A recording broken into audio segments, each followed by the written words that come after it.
Today on the podcast, we're going to be talking about Ayurveda and, what the heck is it even? What is it? I know I've talked about it a lot the last 6 months, and I've given you little dribs and drabs, but we haven't really sat down and talked about what it is in a nutshell, so that's what today's episode is going to be, an intro to Ayurveda in layman's terms. I hope you enjoy it.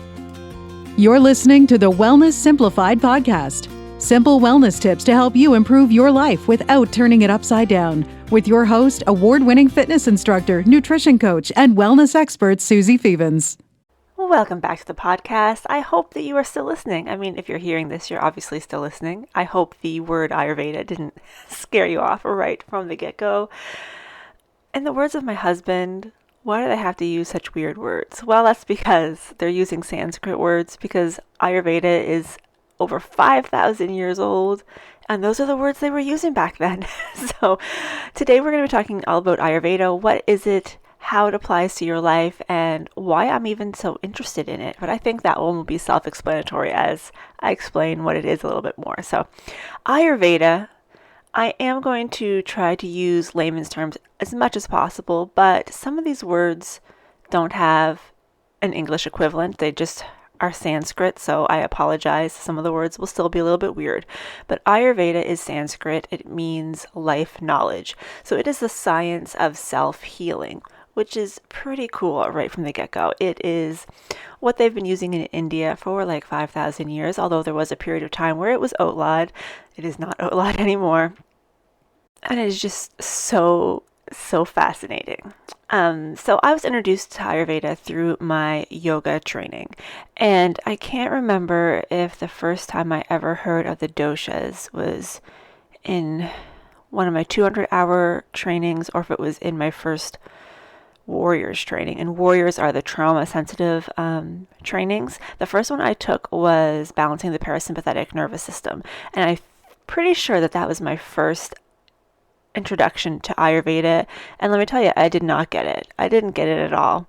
We did a quiz to find out what our primary dosha was, and I did the quiz, and I still have it. I can pull it out and take a look at it, but it had no impact on me whatsoever. And I had heard it lots of times over the years, through yoga people, but never really had gotten into it. And then in 2020, when the pandemic struck, and one of the wonderful things that happened during the pandemic is all of the yoga courses that I had been wanting to take turned into virtual courses. So I was able to take them without having to travel. I took them. And one of those courses was yoga for balancing moods. And I really didn't want to take it because I thought it's like yoga for depression, and I wasn't overly interested in it, but something interesting always happens. Those trainings that I'm least interested in taking always turn out to be the ones that impact me the most. And that was no different for this. So yoga for balancing moods just blew my brain wide open. And that is because of Ayurveda. Looking at mental health through the lens of an Ayurvedic perspective really changed how I see myself and how I see other people and their struggles and how they cope with things. And it's really made me a better coach, a better teacher, and a better just human having those resources. And so I took that and I was immediately fascinated, and I was like, okay, I need to get into Ayurveda. So I signed up for the first Ayurveda training. I took that, and then I took the second one, and then I took advanced Ayurveda. So I've done, if you include the balancing moods, I've done over 100 hours of coursework on Ayurveda. But really, for the Ayurveda lifestyle coaching certificate, I've done 80 in training hours, hands-on hours, and now I'm working on my practicum, which is hands-off hours. Anyway. So lots of hours, and yet at the end of it, I know a bunch of things, but in the realm of Ayurveda, I basically know next to nothing, because a 5,000-year-old science, that's a lot of information. And of course, a lot of it is in Sanskrit, and I've told a lot of people this, but when I did my advanced Ayurveda, which is a 4-day, it was 40 hours over 4 days, which is a lot. The trainer's like, well, if you just remember your Sanskrit, this is going to be a whole lot easier. And I was like, oh, I didn't properly learn Sanskrit. I can rattle off yoga poses, but but I can't like talk in it. Anyway, so that is why I'm going to try and keep this more layman's so that you don't get lost in those crazy terms. And I'm not going to get super in depth here. We're going to keep this pretty surface level because again, there's so much to this that your brain could explode. But we're gonna get through it. So basically, in Ayurveda, we look at 3 human constitutions. We call them doshas, and each person is a mixture of 3 doshas or 3 constitutions. So there's a lot of different ways you can look at this, and one easy way to kind of start to get it in your head is if you've ever heard or seen the different body types, the esomorph, mesomorph, and endomorph, where you have the person who is super skinny, you have the person who is like more muscular, pretty well formed, and then you have the person who is a little bit heavier set, and that's just their general state. That is how they were born. Some people were born with very thin bones, some people have larger bones, some have medium bones. So those play into the doshas, the 3 constitutions.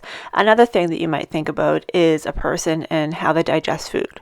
So we generally have, and then when we go back to the balancing moods thing, what we really looked at was how a person reacts to overwhelm or to stressful situations. And people fall generally into one of 3 camps. You have the people who are more prone to anxiety and worrying and having fearful dreams and things like that. You have the people who are of a more fiery temperament, so they are more likely to react to stress and upset with anger. And then you have the people who have more of what we consider a traditional depression. They don't want to get up off of the couch. They don't want to do anything. They just want to be like a bump on a log. So yes, one person can experience all 3 of those at the same time, but most people are going to be more likely to fall into one of those sections more frequently than the others. And when I realized how I react in those situations, like it made so many things so much clearer about what I do when I'm overwhelmed, when I'm upset, when I'm overtired. Things that I knew about myself, but I never really knew why. And now I know why. It was just so eye-opening. And then the same thing, you could see those different doshas in your friends and family members and see how they react to things, which makes it easier for you to be supportive for them when you can see what their natural tendency is. It makes it easier for you to be helpful and supportive. So that was just, it was so eye-opening, like, oh my gosh. So that's when I went into the other Ayurveda courses, and through there, I discovered that what I found out in the yoga for mental health was true for my mental health. The dosha I discovered as my primary dosha for mental health was accurate, but that is really the only place that dosha applies to me. My physical health, my appearance, my I can't think of any of the other things, digestion, all of those things are not that same dosha. In fact, almost everything, almost all of the categories for me are one dosha, then my mental health is a second, and then my physical appearance is where the third dosha shows up. And that's the only place that third dosha really shows up, is in my physical appearance, which is really quite fascinating. So it's a bit of a journey to try and figure that out, to figure out the different parts of yourself. And when you do, you then discover that just because you have it figured out doesn't mean you have it figured out. In Ayurveda, when you ask trainers questions, their favorite answer is, well, it depends. And I mean, it's the most accurate answer, but it's so infuriating at the same time. And that is because, well, there's a lot of reason why it depends can be infuriating. But once you figure out your specific combination of your tridoshic levels, you have to still figure out, are you balanced or are you not balanced? Because through Ayurveda, with each of those constitutions, you not only see what that person's characteristics are, but you can see what an unbalanced person of that dosha, what they are more likely to do. And you have to sort of look at yourself. You have to take a snapshot. This is the best way to explain it. You have to take a snapshot of you today and you have to take a snapshot of you over the course of your life. And you have to sort of go through the procedure of assigning the doshas based on you today in this moment, but also the you over your lifetime. So a really good example of this for me is in physical appearance. I have always been really tall. I have always had long, gangly limbs with thin bones. But over the majority of my life, I have been very, very slim. In the last couple years, as I've been dealing with burnout and all of those sorts of things, I've put on a fair amount of weight. I would not consider myself slim at the moment. So when I answer questions, I have to answer questions based on where I am today, but I also have to answer questions based on my life. So I know that in general, my basic body type is to be long and thin. That is what my natural body is. That's not where I am right now, but that's what my natural body is. So I know that my current state is an unbalanced state because I am not in my body's natural likeness, if that makes sense. And no, I'm not here trying to tell you that I think that I'm huge and fat and that I need to lose all this weight or anything. I'm just trying to use that as an example because it's a simple example of physical appearances. It's easier to comprehend, I think, sometimes. So that is an example of things being out of balance. So that is a big part of Ayurveda, is figuring out what is your body's optimal state, its natural state, its natural constitution, and what is your situation right now, and what do you need to do to move back towards that closer state of your natural constitution. And that was a physical example, but sometimes those are the easiest ones to come up with or utilize for explanation purposes. But yeah, so Ayurveda helps you determine your natural constitution as well as your constitution right now. And then the whole science is trying to figure out how to get you back as close to that natural balance as possible. Because when you're living with your body out of balance, that is where things go wrong. That's where we have a lot of health issues. That is the beginning of the stages of disease. And the more we can go back to where we are naturally functioning the best, the most optimal for each individual person, the healthier we're going to be. And like I said earlier, I have really simplified this down. There is so much more to it than that. But if you can take those couple building blocks away from this as your intro to Ayurveda, I think that that's a good starting point. Is that in Ayurveda is the science of self-healing. And we do that by figuring out what a person's natural constitution is, figure out where they are right now, and then figure out what we can do to get you back to your natural, so that you're living in better alignment. That is a buzzword of the decade or the 2000s. I don't know. We just started a new decade, so I guess it can't be the buzzword of the decade. But living out of alignment, doing things that are against your natural constitution is always a little bit more of a challenge. And I don't want to go too far down the rabbit hole of the different constitutions, the different doshas, but I do want to give you a little bit more background on them. So the three doshas are Vata, Pitta, and Kapha. Each of these relates to elements. So Vata is all about air and ether. So it's light, it's mobile, it's all of these things that have to do with space. So somebody who is high in Vata tends to have smaller bones, they move quickly, they talk quickly, they're creative, they have a lot of movement in their talking, in their person. They're very fluid, okay? And then we have our Pitta. Pitta is made up of fire with a little bit of water, and a Pitta person tends to have a medium build. They tend to have more oily skin and hair. They have a strong digestion. They are more competitive. They tend to have more inflammatory responses to illnesses and things like that. So things like ulcerative colitis, ulcers in general. I can't think of any, heartburn, all of those sorts of things, because Pitta is all about fire, whereas Vata is all about air and movement. And then we have our Kapha, and our Kapha is water and earth. So I always like to think about mud. And your Kapha, they are more likely to accumulate both body fat and possessions. They can be overly attached. They tend to have larger bones. Their joints are well padded. They're strong, nurturing. They tend to have thick hair, big eyes, are more pale. They have dewy skin, strong nails. They move a little bit more slowly, and it may sound like the kapha is like the loser of the three, but in India, it's the most prized of all of the doshas. So if you were kind of relating to the kapha thing, don't take offense. It's actually wonderful. All three are wonderful. And at this point, you've probably been able to peg me very easily as Vata, someone who talks quickly, is creative. I've already told you I had the small bones, and is very fluid. Nobody is a dancer, yoga instructor, and all of these things without having some Vata in them, right? I'm very heavily Vata, like 50% of my constitution is Vata. And then Pitta, the fiery element, that is me and my emotional health. When I get overtired, when I get overstressed, things like that, I get angry and I snap. That is what I do. I don't go towards the anxiety thing that is more typical of a Vata.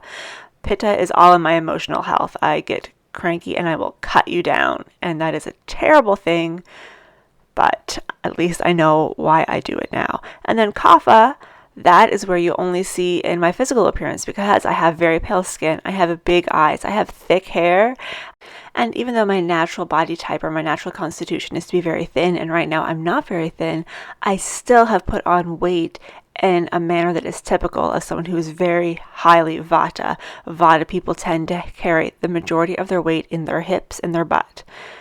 Pitta people tend to carry the majority of their weight in their abdomen. Kapha people tend to put on their weight in their upper body more so than anywhere else, like the upper arms and the chest and places like that. It's very interesting to me because even though somebody would look at me and say, okay, she's really pale, she's got these big eyes, she's got dark, thick hair that's shiny, I don't have thick fingernails. My fingernails are very thin. I have very Vata fingernails.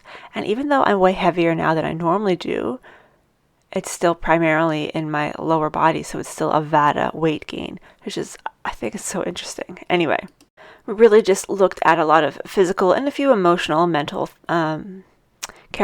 characteristics of each dosha, but it's enough to give you a little bit of an idea. When you think about somebody who always has their head up in the clouds, or if you think of somebody who's got a fiery temper, or you think about somebody who's a stick in the mud, can you not see how those would relate directly to those doshas, where Vata is all air and ether, head in the clouds, where Pitta is fire, so to have a fiery temper, or somebody who is Kapha, so earth and water, might be a stick in the mud. Do you see how all these things that we just use as natural statements about people and about different personalities can all relate right back to these doshas? It's super, super fascinating to me. So now that I've given you a super rough, like Cole's Notes version of Ayurveda that was sorely lacking in a lot of ways, I'm sure, but hopefully it gives you a little bit of an idea. We're going to talk about what happens in Ayurveda when you might go to somebody and say, okay, I'm out of balance. I want to get back in balance. What do I need to do? So the nice thing about Ayurveda is it is not an all or nothing sort of idea. You're not going to go to them because you have a life-threatening illness. And a practitioner isn't going to say you're going to stop all of your treatments and medications and you're just going to take this here and it's going to cure you. No, they're going to tell you to keep taking whatever you're taking, whatever procedures you're doing that is saving your life. But here are some other things that we might want to also do, some daily practices that we can incorporate, some changes to your diet that we can make that is going to help bring you back towards balance and help prevent that disease from getting any worse. Maybe making it better, maybe making it go away. It's really going to depend on the situation. But it's not one of these things where you have cancer and they go tell you to kiss a frog and they walk backwards around a house 7 times at a full moon and everything's going to be dandy. Like, that's just not what it is. This is going to be more things like you should go to bed at 10 o'clock. You should make sure that you are drinking enough water. You should do some dry brushing before you get in the shower to help stimulate your lymphatic system. you should drink this specific type of tea because it helps to promote good digestion. Things like that. And it's often things that are not big. They are not what you consider life-changing, but you guys know by now that my whole thing is about making these small changes that can make a big impact. And so this just ties in so nicely to what I was already doing, and it just gave me a whole lot more tools for my toolbox to help people, and that is the name of my game. Now, before I can officially be an Ayurvedic lifestyle coach, I have to finish my practicum. And that is sort of what inspired today's podcast episode, because I have just started a 21-day Panchakarma. Panchakarma is Sanskrit. I told you I was going to try and stay away from Sanskrit, but Pancha means 5 and Karma means actions. So there are 5 big actions to help cleanse the system and bring things back into balance. And this is something that you can do with an Ayurvedic doctor, and a true panchakarma is pretty serious business, and you cannot actually do it safely without being monitored like in-house by an Ayurvedic doctor. So I'm not doing a true panchakarma, nor do I think I ever will, because they sound horrific. But I am doing an at-home version. So part of my practicum involved creating and then completing my own 21-day cleanse. I had to perform a safe and effective panchakarma for the annual spring cleaning for your body, your temple, with actions to clear and cleanse. That is the actual statement on my practicum. So last weekend, I sat down and finally did it. I've been putting this off since September, and listen, it's time to just get this stuff done so I can stop thinking about it. And I went on Instagram and asked if people would be interested in following along with me, and they said that they would. So I'm going to be vlogging about it. And the reason that inspired this episode is because I kept trying to start the vlog and thinking, I need to give these people like some background on Ayurveda, and it was just becoming overwhelming. So I thought I will record a podcast episode that I can refer people to go listen to if they want to learn more about Ayurveda, and then I can just do the vlog. So I'm just going to run down really quickly what I'm doing, and then I will call it a day. So like I said, it's a 21-day plan, 22 days technically, because I did a little bit of a pre-prep procedure the night before, so Sunday night. And over the 21 days, I am going to be continuing with a lot of my daily practices that I already do, my Ayurveda practices, which include tongue scraping, dry brushing, using a nasal oil, which sounds frightening, but I swear it is not, drinking a couple different kinds of tea, as well as juicing twice a week, which I do anyway. So in addition to that, I am going to be following a diet that's more closely following a kapha balancing diet, because I'm having a few more kapha tendencies at the moment because I've gained some weight. And even though this is not a weight loss program, it's designed to help bring me back into balance. So I may lose weight, I may not, who knows? We'll find out. I'm not really that concerned. I just mostly am concerned with completing the 21 days.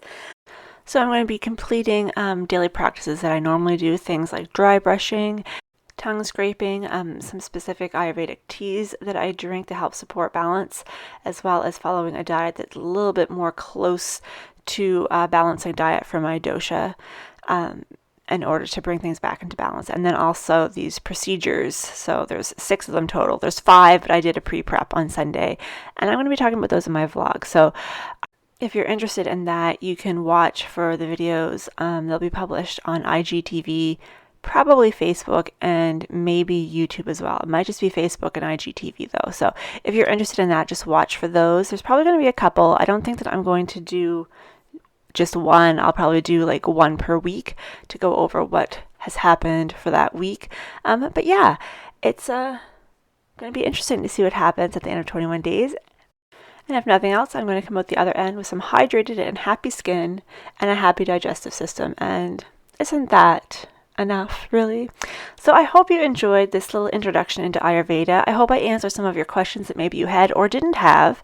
And if you're still interested in learning more, you can contact me on Instagram or Facebook. My links are in the description. You can also check out welluniversity.ca. That is my online virtual training studio, and that is where you'll also be able to invest in some Ayurveda coaching down the line. And I have a wait list set up so that you can get your name. So when I do start offering that, you'll be the first to know. And that is it for today's episode. Have a wonderful, wonderful rest of your day, and I will talk to you next week.